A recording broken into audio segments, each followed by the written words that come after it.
How to allow Snapchat to use their camera. Hey everybody, welcome back to our channel. In today's video, I will guide you on how you can allow Snapchat to use your camera, so make sure to watch the video till the very end.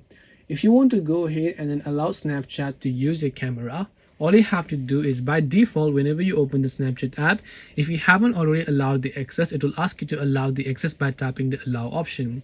But in case you missed it, what you want to do is open up settings and then just go to the option called apps on your Android phone.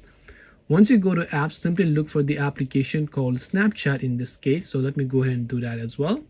Once you tap on Snapchat, you can just go to this particular permissions tab from the very top, and here you can say camera. Once you tap on camera, now you can tap the allow option here.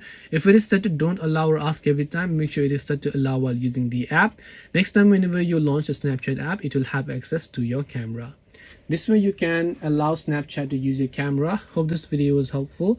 If you have any questions, feel free to leave them down. Thank you for watching and see you in the next video.